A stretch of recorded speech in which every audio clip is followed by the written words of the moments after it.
Aujourd'hui, c'est pour moi un immense honneur de prendre la parole au lancement de la 2e édition de l'école d'été anticorruption, une mission préventive de l'ULCC.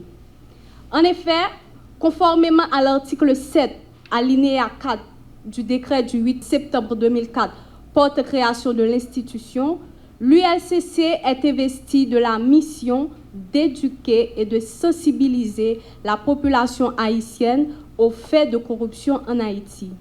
Et c'est de cette optique que du 14 au 18 juillet 2025, en partenariat avec l'ambassade du Canada et l'Office des Nations Unies contre la drogue et le crime, elle a organisé la première édition de l'école d'été anticorruption autour du thème « Exiger la redevabilité par la dénonciation des actes de corruption ». Chers participants et participantes, laissez-moi vous dire que cette formation va vous permettre de découvrir le phénomène de la corruption ainsi que ses manifestations sur la société haïtienne, ses impacts, ses enjeux, ainsi que le rôle des institutions de contrôle de cette lutte acharnée. Par conséquent, je vous invite à rester disciplinés afin de bien assimiler les différentes notions que vous allez acquérir. Permettez-moi d'introduire cette présentation par une conviction qui anime profondément l'ULCC. La lutte contre la corruption ne saurait se réduire à une approche purement répressive. Et prévenir vaut mieux que guérir, dit-on.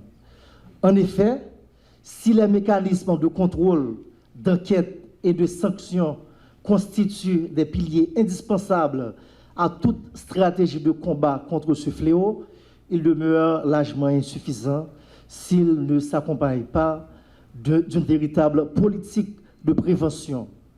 C'est précisément cette conviction qui fonde l'initiative que je vais vous présenter aujourd'hui et qui incarne la vision stratégique de l'ULCC pour les années à venir. L'ULCC est profondément convaincu que la meilleure manière de lutter durablement contre la corruption consiste à former dès aujourd'hui celles et ceux qui occuperont demain des postes de décideurs, de cadres et de gestionnaires dans notre pays. C'est dans cette perspective résolument tournée vers l'avenir qu'est née l'école d'été anticorruption, un espace unique de formation, de réflexion, de dialogue et de construction d'une véritable culture d'intégrité au sein de la jeunesse haïtienne. Cette première édition nous a permis de constater un très fort engouement des étudiants, une excellente qualité des échanges intellectuels, une réelle soif d'apprendre au sein de la jeunesse haïtienne et surtout un besoin évident d'approfondir davantage les thématiques abordées.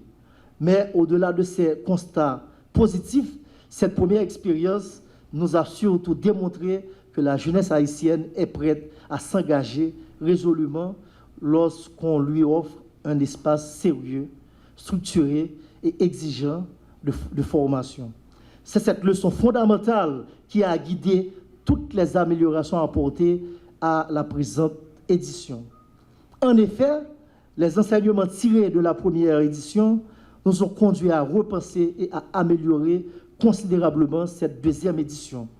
Nous avons notamment décidé de prolonger la formation de 5 à 10 jours afin de permettre une immersion plus profonde, de renforcer considérablement les exercices pratiques, d'améliorer les modalités d'évaluation pour les rendre plus rigoureuses, d'accroître le nombre de bénéficiaires et de renforcer les partenariats avec les institutions nationales de contrôle.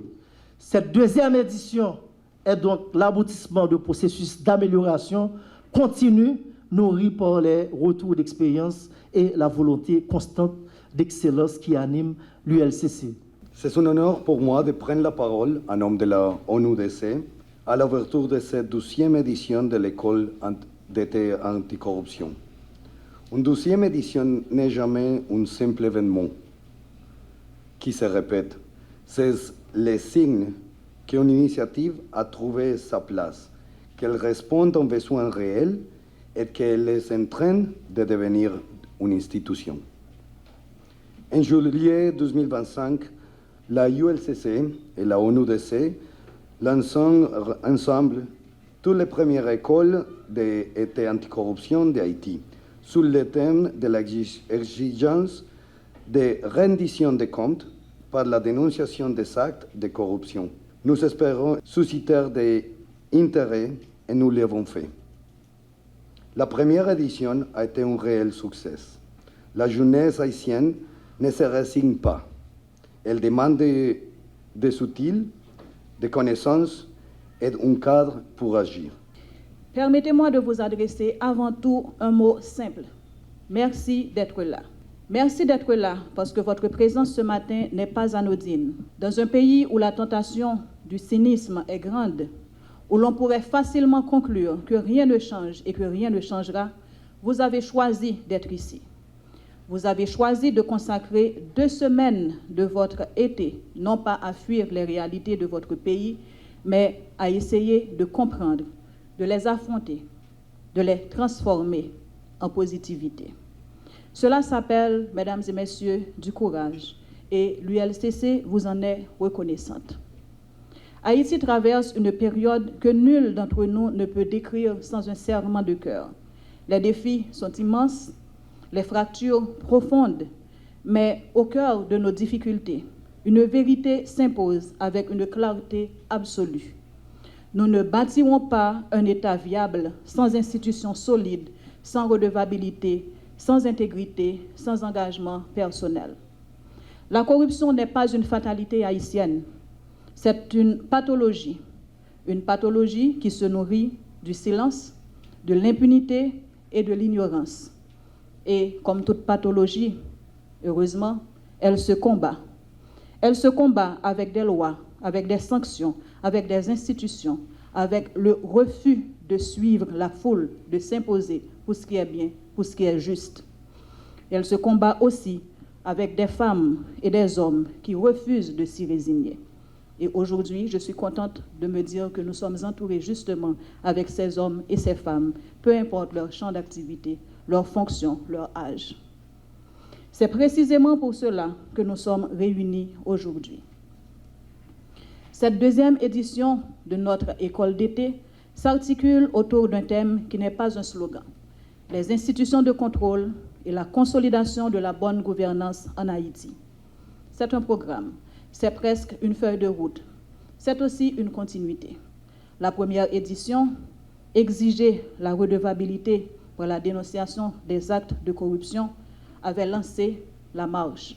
Je me rappelle avoir été parmi les participants à la journée qui a permis justement d'ouvrir cette activité. Et je dois dire qu'avec reconnaissance, je salue le travail, la vision et l'initiative de mon prédécesseur, de son équipe, de l'ULCC en entier, qui a permis que cette grande activité ait vu le jour. Et aujourd'hui, nous nous inscrivons dans la continuité et je remercie aussi tous ceux et toutes celles qui nous ont permis de le préparer à temps, particulièrement l'équipe de l'ULCC qui mène de plein fouet une transition, la fin d'un exercice fiscal et la préparation d'un autre qui s'amène très exigeant.